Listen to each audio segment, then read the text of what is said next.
Now we look at the section 19 of the Act. So, the specific deduction in calculating the income sources. So, deduction for business and investment losses. It is very useful provision in section 19, because as you may be aware, sometime under the previous Act there was a provision to claim business losses at a different place, but there was no provision to claim the investment losses. But the current Act, as we know, the investment income including capital gain is liable for income tax as an income source. So, there is a provision to claim the investment losses as well. The section 19 subsection 1 is about the deduction for business loss. It says, in calculating the income of a person from a business for a year of assessment, the following shall be deducted. So, that means in calculating the income from business, the following two items can be deductible. A, unrelieved loss of a person for the year from any other business. So, unrelieved loss, there is a definition given, the loss as well as unrelieved loss, basically undeducted loss from any other business can be deducted against the business income. What he is trying to say here is, let us say if you take up an example for a company. So, one company, one entity may carry out 2-3 businesses.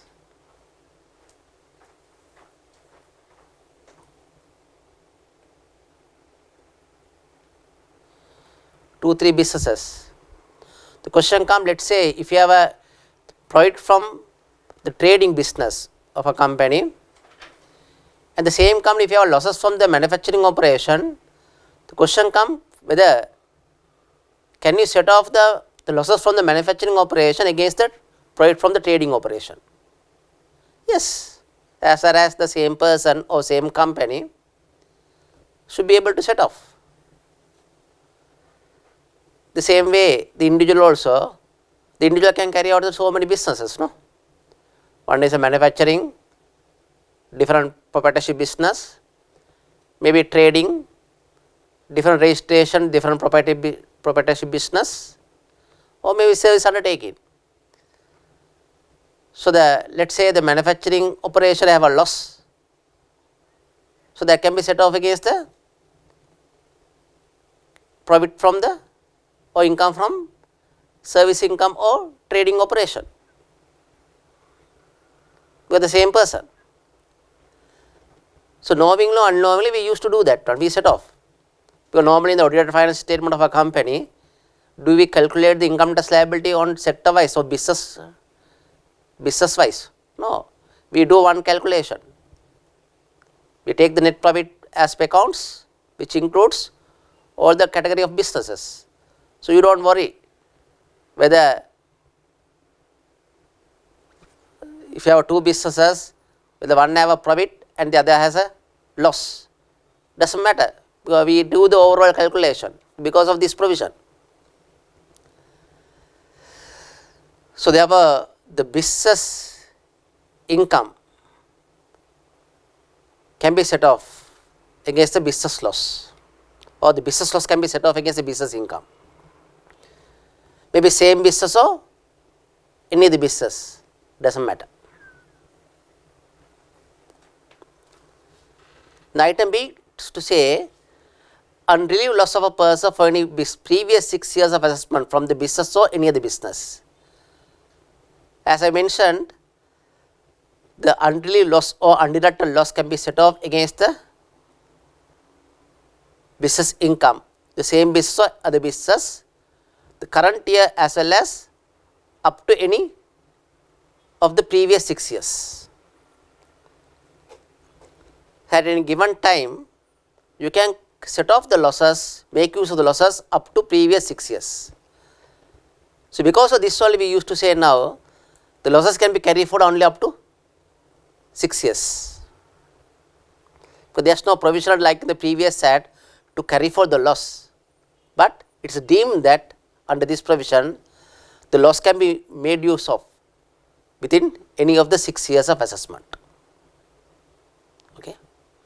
So, this clause is very clear, this subsection. Any losses from the business can be set off against the income from the same business or any other business up to 6 years of assessment. Okay.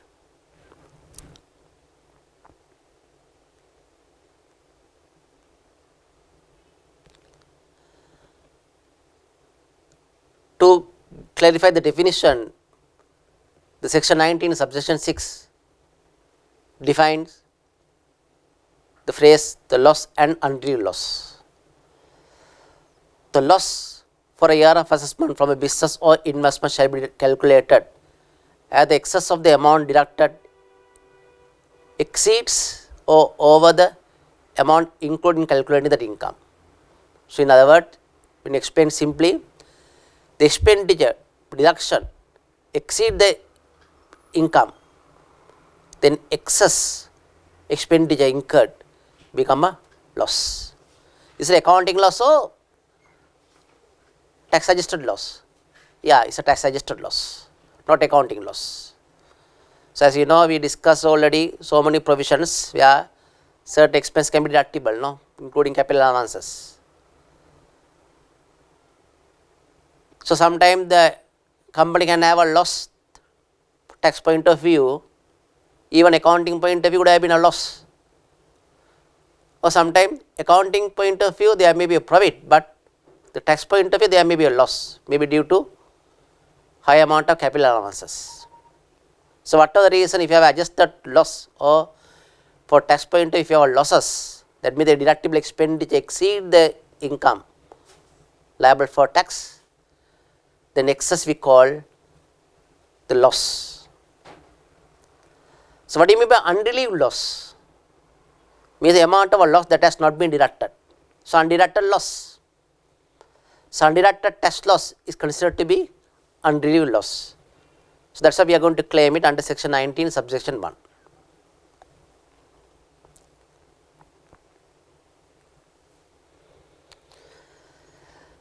Section 19 subsection 3 is about the, you match the losses of a business against the profit from the business based on the tax rates. The deduction of a business loss from a operation taxable at reduced rate. So, this question come up if you have a losses from the business which have a, that business has a lower tax rate. It provides where a person makes a loss, and if a loss would have been a profit, it will be taxable at a reduced rate, then the loss shall be deducted only in calculating the income taxable at the same reduced rate or lower reduced rate or exempt income. Good example I can say, let us say for example, now under the new act, if a company predominantly engage in export business, the applicable tax rate is 14%. So, if the export operation have a loss, then you have to be concerned on this. So, what I am trying to say is here, if the export operation had a loss, then such loss should be deductible against the business income taxable at same 14% tax rate or reduced tax rates, maybe 10% or 12% or exempt income. Put it in different way, the losses from the export operation which are taxable at 14% if it would have been a profit, can't be set off against the business income taxable at 28%. So, that is logical. Why? If you have a profit, you are going to pay only at 14%, but if you have losses, you are going to set off against the profit taxable at 28%. Something wrong. So, this provision was not there in the previous act, but the current act is very logical, they are brought up here. Okay. So, the question comes, if a operation which have a lower tax rate had a loss only, but if a project would have been taxed at 28%, if that operation had a loss, the restriction does not apply. Why? Because that loss anyway going to be set off against what? Maybe at 28% or lower tax rates, no? It can be other way around, but you can't take undue advantage, that is the reason.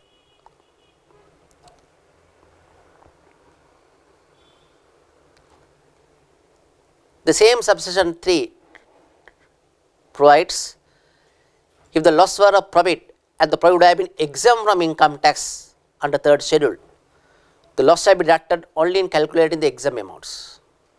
This is something like the losses from the exempt operation you can set off, but you must set off against the profit from the same exempt operation. Of course, there is no meaning on this, no? Setting off the losses from the exempt income or not.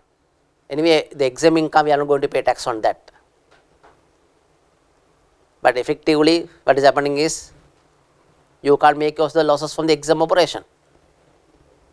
Because the new VAT does not say anything prohibited, you see. If you can remember, the previous act provided the losses from the exempt undertaking you can't claim, but here you can claim, but you can claim only against the exempt income. Though it's possible, looks like not possible. Why? Because setting off against the exempt income has no merit. Whether exempt income is higher or lesser, ultimately the income is exempt, so you are going to pay tax on that in calculation.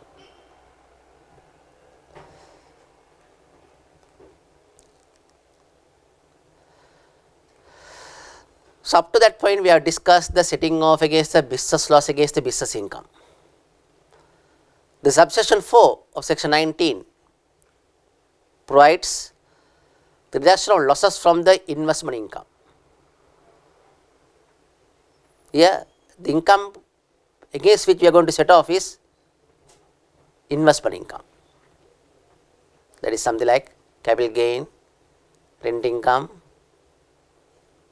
dividend income, or what are the other income source.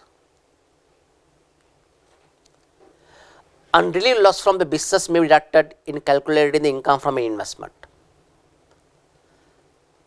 The business loss, there is no problem. Undeducted business loss, as we said, could be set off against the business income as per subsection 1. But now we say such business loss could be set off against the investment income also. Now, in short, as far as business loss is concerned, there is no restriction. The business loss can be set off against the business income under subsection 1. The business loss can be set off against the investment income under subsection 4. But any unrelieved loss from the investment shall be deducted only against the investment income.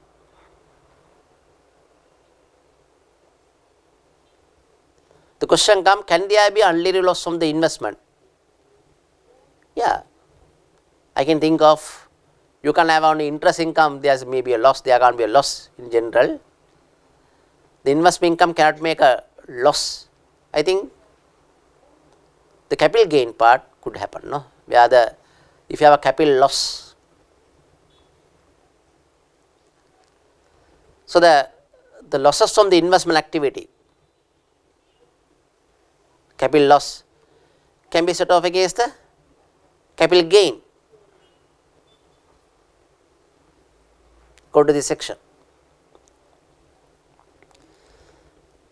So, the capital loss or the investment loss, or rather saying capital, it's the wrong word here, so you should say investment loss. That is losses from the investment activity could be set off against the business income as well as investment income. Okay.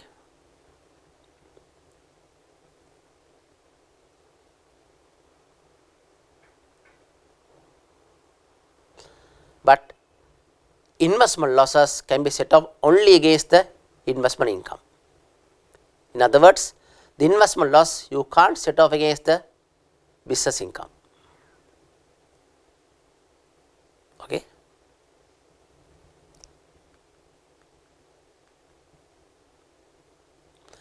Though we said that way according to subsection 4, now there is a further restriction.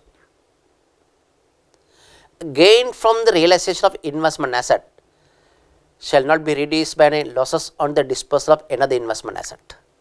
So, as we mentioned, the losses from the investment activity you can think about only the capital loss or the losses from the investment asset.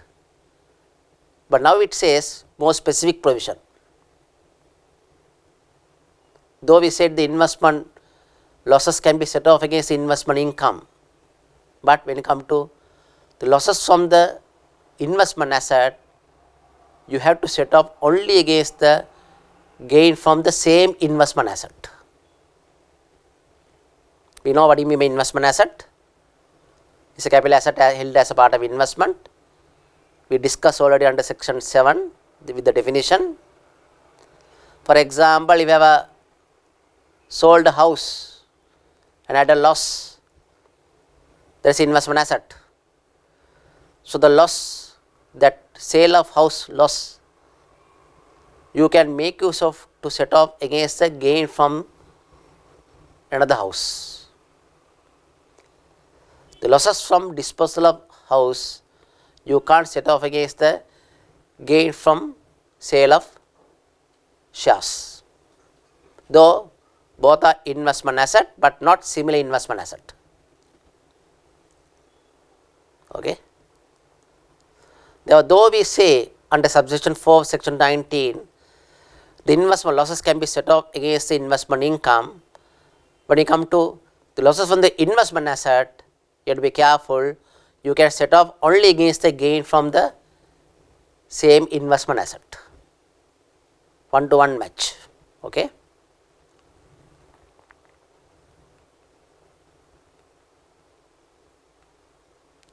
Look at application check 49.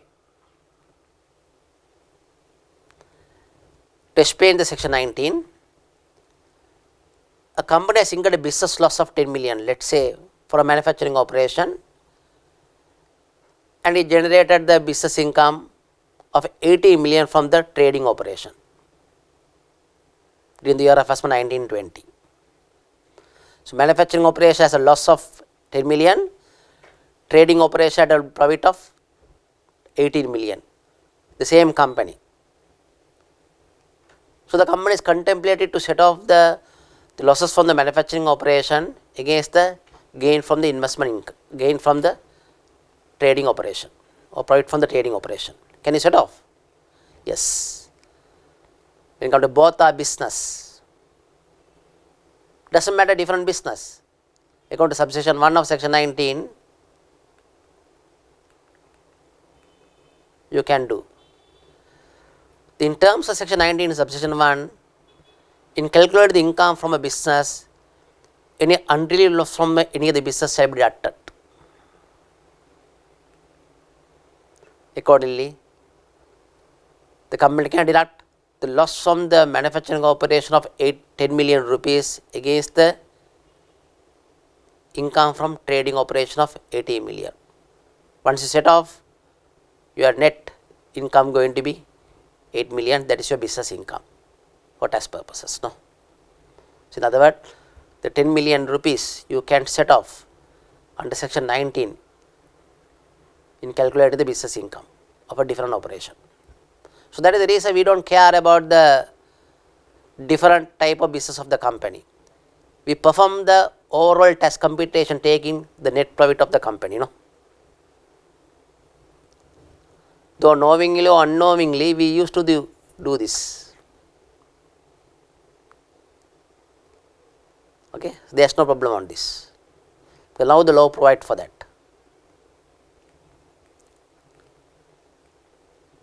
Look at question 50.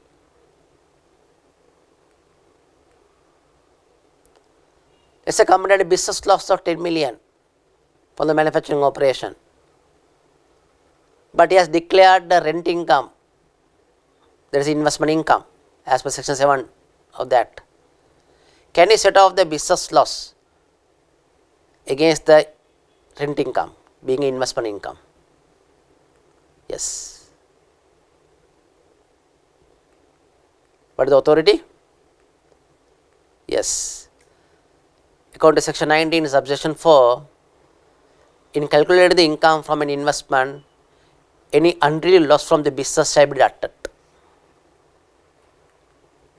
Therefore, the company can deduct the business loss of 10 million against the rent income. If you have remaining amount of rent, that is my investment income. But if you have a excess loss, that can be used it for next subsequent 6 years. Okay.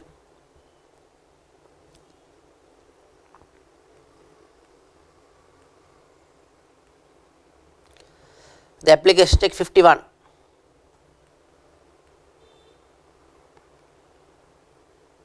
Assume the company has incurred a business loss of 10 million from manufacturing operation, but the company have a gain from realization of investment asset 5 million. We used to say capital gain.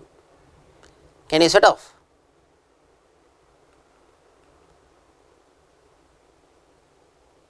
Can you set off? Is there a restriction? Can you set off?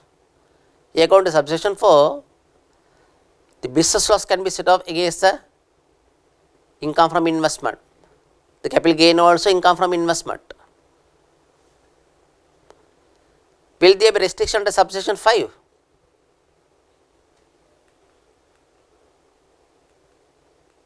I don't think.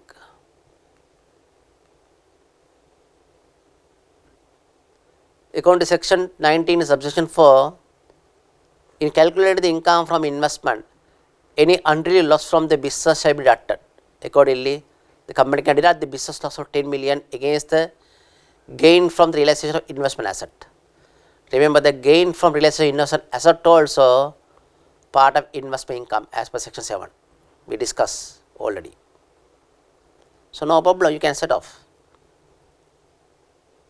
Will it be a problem subject to under section 19 subsection 5? No. So, what is said under section 19 subsection 5 is the losses from the investment asset can be set off against the gain from the similar investment asset. But that does not mean that the business losses you can't set off against the investment income or gain from the investment asset. Okay. So, according to the prevailing law, you must be able to set off, but the tax department, I believe, it has a sometime different view, but according to the plain reading of the law, it is possible. Okay. That is the problem. You see, if you look at the capital gain tax returns, we will discuss after this. There is no provision to set off the business loss against the capital gain calculation. So, return may not be incompatible with the prevailing tax law. That is the problem.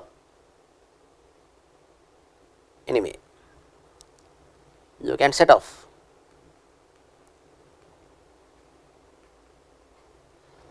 The application take 52. It is something I wanted to tell you related to the brought forward tax loss under the previous act. Let us say, as per the tax calculation done by the company for the year of 17-18, it has a carry forward tax loss to the 18-19 about 25 million. The question here is the 25 million loss was incurred under the previous act in 17-18. When we come to 18-19, it's gone under the new act. Can you claim?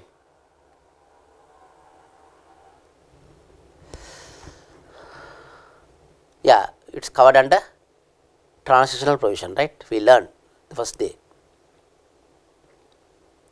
So, is it subject to 35% restriction? can you carry forward only for 6 years? That question comes in. I think that's clarified in the transitional provision.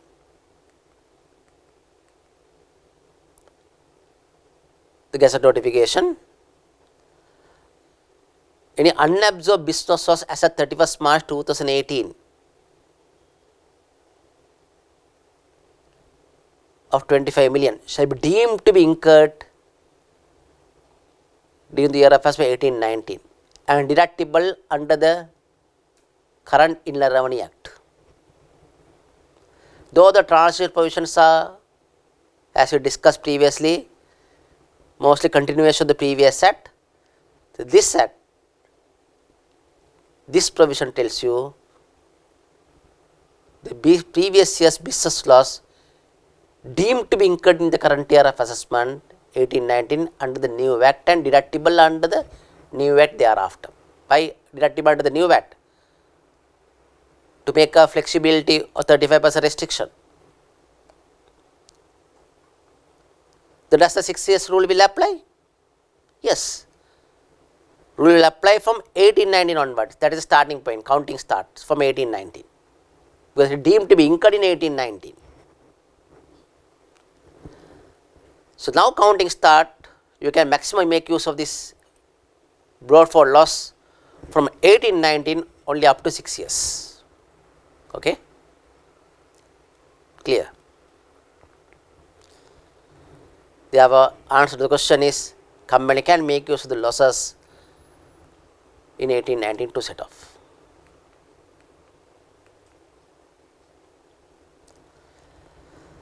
But I would like to tell you at this point of time, normally though the losses are deductible under section 19 up to 6 years,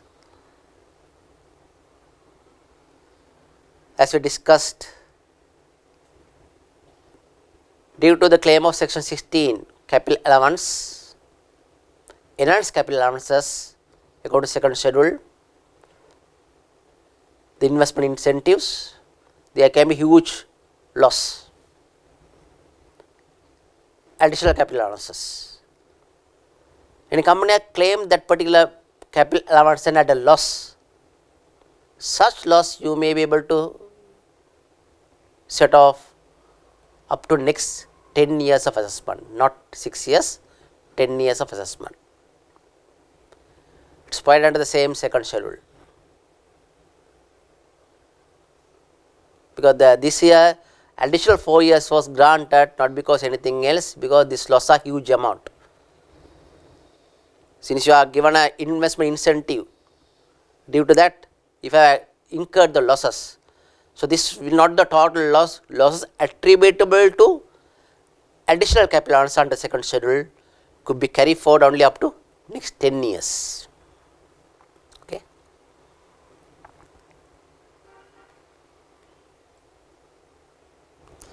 So with that, I think we are done the deductible expense rule. If you can recall, we discussed section 10,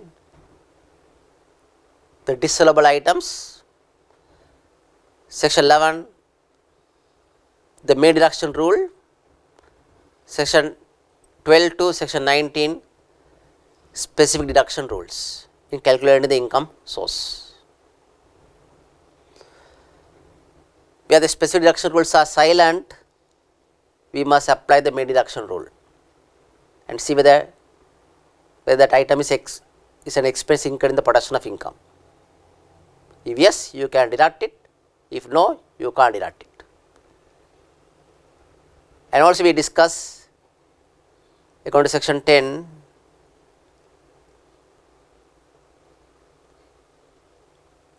if there is no express provision to allow a deduction, then automatically that item should be a disallowable item in calculating the income source. Then remember hereafter, when you are going to claim an expense, you must be able to establish this expense are deducted under the provision, maybe under general deduction rule or main deduction rule or specific deduction rule. If you can't explain, then as per section 10, you have to go and disallow that particular item. Okay. So, to finish the discussion on the business income calculation, also we must study section 24 is a reversals. The heading of section 24 is reverse of amounts including bad debts. It is given section 24 after section 20, 21, 22, 23. What are they? Yeah, method of accounting. This question come if your accounting method when you apply on accrual basis. You know, when you come to accrual basis, whether received or not, you tax it, that income. Whether paid or not, you deduct the expense. But here, sometime though you apply the accrual base in calculating the business income specifically, the later on you may have to reverse that items. There should be a provision to reverse your calculation. That is section 24. Facilitate you to reverse the entries that have been recorded under accrual basis. We will take one by one.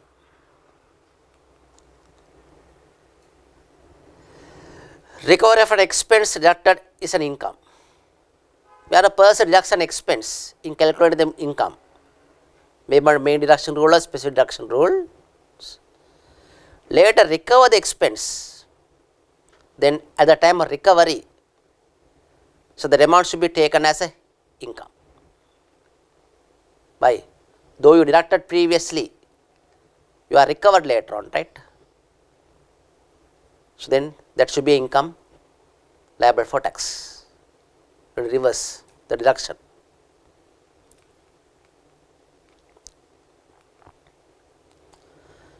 Refunding of an income is a deduction. Section 24, subsection 2. Where a person includes an amount in calculating the person's income on accrual basis, let us say, may be due to the legal obligation. The person later refund that amount, then at the time of refund, that amount should be deducted in calculating the particular income. So, we already taxed the previous year. So, in order to reverse that one, you deduct that amount as a deductible expense. Okay.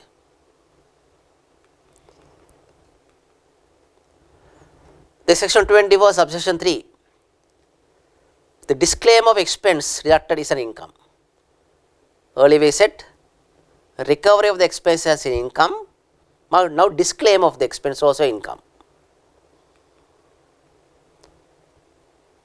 You are not recovering the expense, but you are disclaiming the expense. So, in calculating the income on accrual basis, the person deduct an expense on the basis it is payable, but later on he disclaim the amount payable as an expense. Then at the time of disclaimer, that amount should be taken as a income liable for tax. What basis? Because you are not going to pay. You are deducted already on the basis that it is payable, but later you decided to disclaim that amount, that may not to be payable. So, that point of time you take that as income liable for tax. It is again the reversal of expense, no?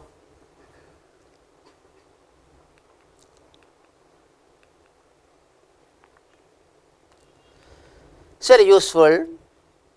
The bad debts claim this is a provision, section 24, subsection 4 and subsection 5. The disclaimer or write-off of income as bad debts is a deduction. Please try to understand the scope of the section. When calculating the income on accrual basis, a person includes an income liable for tax on accrual basis, but later it disclaim an entitlement to receive the income. I am going to receive the income, I disclaim the entitlement to receive. Thereby I am not going to receive. Oh, In the case of amount receivable, if you constitute a debt claim, is not recoverable, the person write off the debt claim. So, in either case, the time of disclaimer or write off, you deduct that amount as a deductible expense. So, obviously, no. So, here the point is here, this disclaim amount or write off amount should have been declared as income on accrual basis, the current year or the previous years.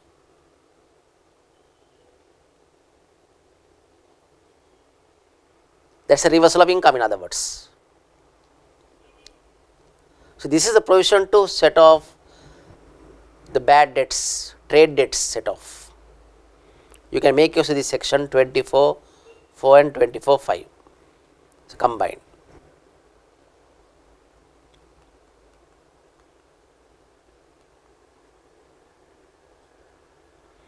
Also, you must concern when you are going to claim bad debts, the subject is section 66. So, that 66 is later on we will discuss about the bank business activities only. The bad debts claim or provision claim is something special provision there under 66. Subject to that, person cannot disclaim the entitlement or write off the debt claim as a bad unless the person has taken the reasonable step to recover the money and he reasonably believes that the entitlement of debt will not be satisfied. Then only he can either disclaim that amount or write off the amount and claim it. So, that is the reason the tax department may be calling for, when you are going to write off the bad debts, have you taken the legal action? So, obvious question from tax department. But legal action is not a must, but you must prove now you have taken the reasonable step to recover the money, maybe by sending the amount receivable as a reminder. Obviously, sometimes we say if you have a small amount of money, let us say 100,000 amount, you take legal action, the cost of litigation might be more than 100,000 rupees, you do not take legal action for them, small amount. So, you send the reminder or in any other way you try to recover the money. So, Inland Department cannot say just because you are not taken legal action you can't claim that amount. No, it is not a law.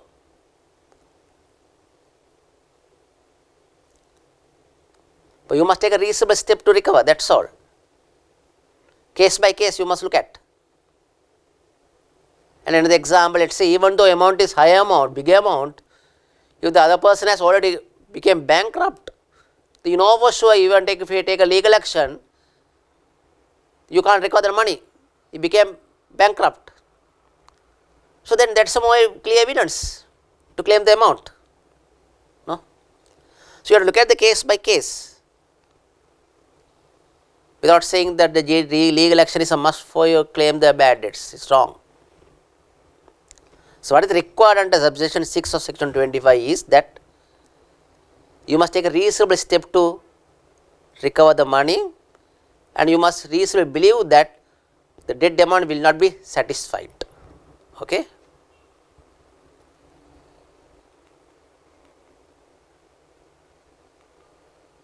Look at the question. It is a technical question on the bad debts, including the provision. The company has maintained a provision for doubtful debts amounting to 10 million rupees or maintain the bad debts provision account for the year ended 31st March 2020. According to the bad debts provision account, the amount charged to the income statement is 10 million rupees, of which 2 million is a specific provision and maybe 8 million is a general provision.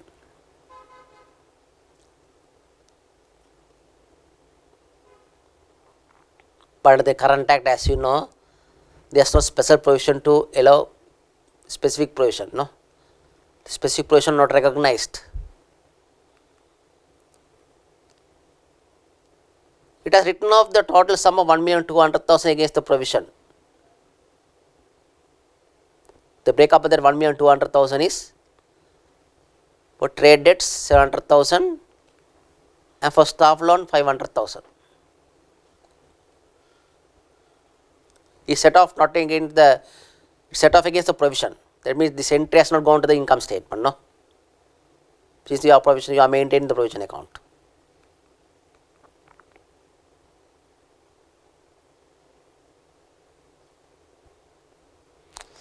Well, the tax adjustment for 1920.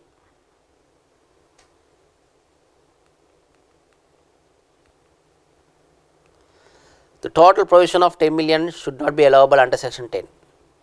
We say according to section 10, 1b. One of the item is what? Any amount of provision on the basis that is going to be incurred in the future but not yet incurred, the whole provision should be disallowable. Therefore, the current act is very clear. With the provision, you don't worry about whether general provision or specific provision. One by one bank, each customer, when you make a provision, we call specific provision. Doesn't matter. The general provisions are on same basket. You can't claim them. We got the write off of trade debts. The section 24, subsection 4. According to that, the write off amount in relation to the customer amount could be deductible trade debts because that has been declared as income liable for tax. But write off a staff loan you can't claim. Why? According to section 24 subsection 4, you can't claim because the staff loan amount you are never declared that as income, no? The previous year. So only you are given a loan, that amount is representing as a receivable amount. Whereas trade debts, you declare as a sales and create a debtor. Declare as a income. That's a difference.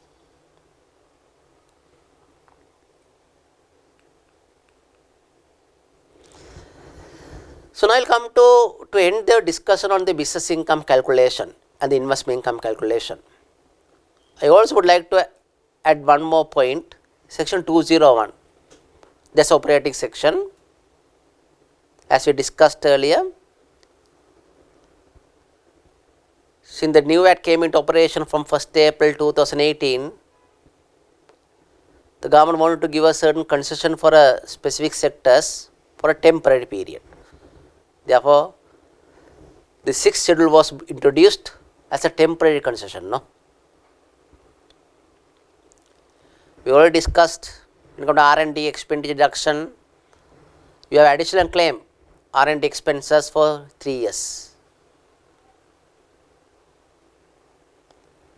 Similarly, the temporary concession we have enhanced capital allowances also. So before come to this, I think we discussed already section 16. If you go to account to section 16, capital allowances can be deducted according to the 4th schedule. There is a normal capital allowances, amortized amount, and according to 2nd schedule, that is enhanced capital allowances due to investment incentives. Different criteria. But now we are saying, so another capital allowances according to 6th schedule.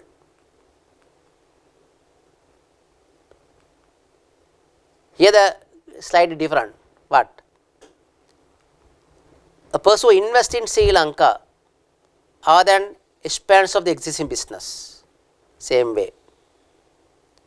On the depreciable asset, which are given in subparagraph 4, there may identified depreciable assets,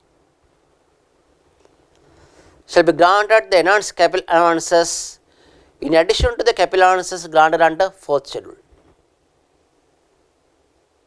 What is the difference between this and 2nd schedule? Here you can claim 100% capital allowances where you invested other than Northern province, where the investment amount is on the depreciable asset is up to $3 million. If you can recall, according to 2nd schedule, to qualify for the deduction, enhanced capital allowances, the investment should be more than $3 million. But here up to $3 million. Both are for a expansion of the or investment in the new activities, not for the expansion of the existing activities or expansion of the existing business.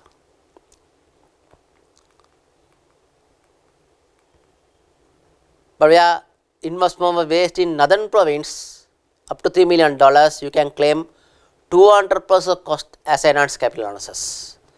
For example, if you invest $100 million rupees, you can claim 200 million rupees capital analysis, huge amount for a temporary concession. Yeah, what are those assets are qualify for the enhanced capital analysis under the second 6th schedule are given in item 4. They are class 1 and class 4 assets. We already clarified 4th schedule, class 1 and class 4 assets, plus any other depreciable asset, other intangible comprising plant or machinery that are used to improve business processes or productivity and fixed to the business places. So, any plant or machinery to improve the business process or productivity, you can claim that amount investment up to $3 million in enhanced capital analysis under the 6th schedule. Okay.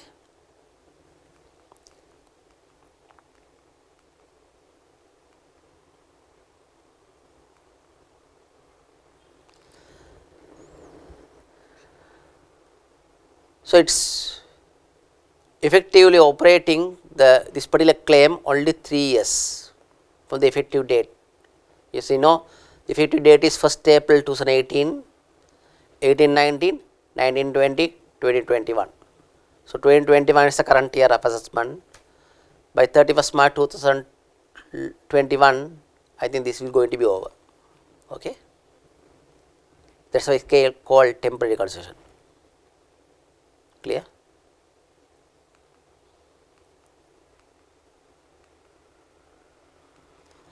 And also another temporary concession, clause 5 also is better to be discussed, where for a company which is engaged in providing information technology, we know already discussed. I think we are going to discuss the company taxation. The applicable tax rate is 14%. We will discuss that one according to 1st schedule. Those companies when incur the staff cost, 35% of the staff costs you can claim as additional claim. For example, if staff cost is 100 million rupees, you can claim 135 million rupees.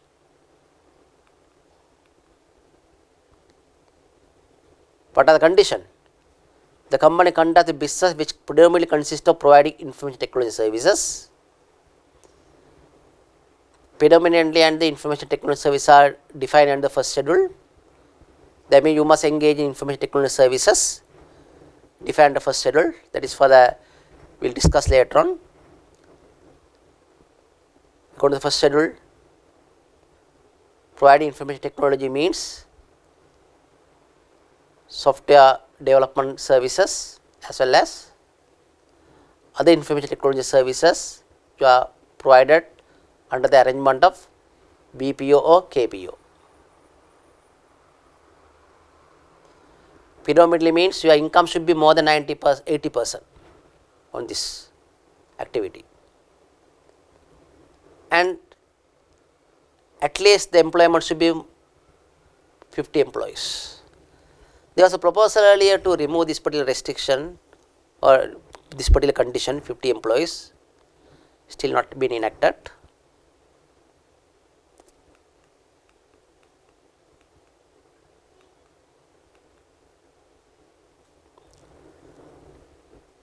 So, when a company entitled to deduct this particular 35% additional claim, it is not entitled to deduct enhanced capital analysis under the paragraph 1 of the 6th schedule.